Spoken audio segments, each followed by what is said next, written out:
A Fox 8 investigation finds the cost of searching for 10 inmates isn't just financial. Chief investigative reporter Stephen Stock looks at how the search has diverted resources away from fighting violent crime.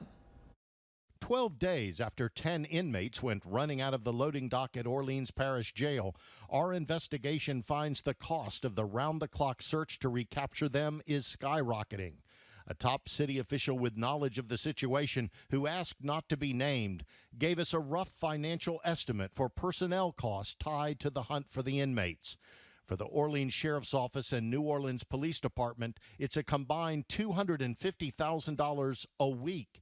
That price tag includes overtime pay for more than 200 officers and deputies working 12-hour or more shifts in a 24/7 nonstop effort to chase down every lead, to find and recapture the inmates who escaped.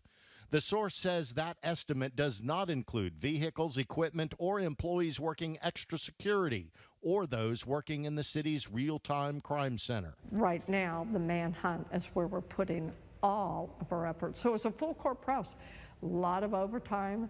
These officers are working themselves to death, and they work hard to begin with. New Orleans Police Superintendent Ann Kirkpatrick insists her focus isn't on the money, but on the priority of catching every one of the 10 who escaped. Money is so non an issue to me. It costs what it costs.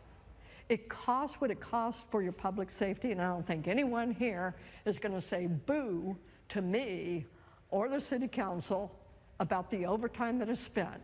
You know, it's the cost of your safety, and I'm going to put as many resources out there, and don't even talk to me about overtime. I could care less. But it's not just the financial cost.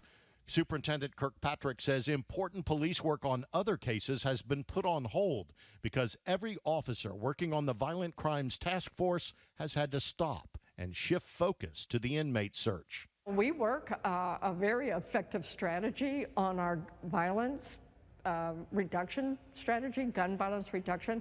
We've had to take attention away from working that strategy to now going over here. But this is a higher priority, and it is something that just happens in law enforcement. We have to triage. The NOPD that were working high-level cases before this escape, and those high-level cases are being tabled for right now. Longtime Metropolitan Crime Commission President Rafael Goyeneche worries about the long-term impact on public safety when diverting attention away from things like violent crime to focus solely on the escapees. Those investigations are critically important because the longer those violent and repeat offenders remain free, the more victims we're going to see in the community, the more crime we experience in the community. So for the past 10 days, the units that are responsible for arresting those individuals have been repurposed to look for the 10 escapees, which means that the other people that they were prioritizing to take off the streets, they're going to remain free. And it's not just the city of New Orleans and Orleans Parish Sheriff. State Police spokesperson Sergeant Kate Stiegel tells us more than 200 troopers, Department of Public Safety officers, and support personnel from around Louisiana have been working to find the escaped inmates.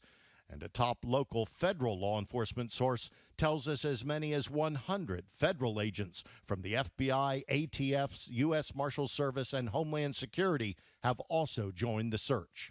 They had to take people from some of the other areas of responsibility. Might be cybercrime, maybe public corruption, maybe other violent crime investigations, drug cases.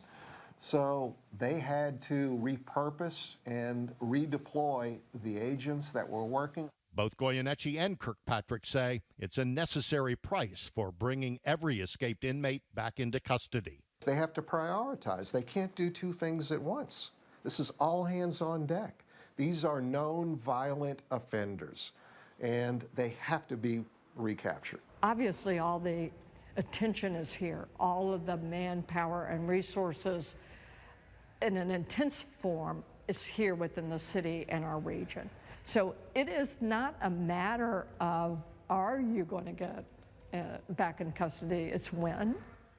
The top city official with knowledge of these expenses tells us New Orleans police spent roughly $1.6 million in personnel and overtime following the terrorist attack on Bourbon Street. The source worries both unforeseen events could lead to budget cuts in the fall. We did reach out to the mayor's office, but they did not provide a comment on concerns about possible budget cuts.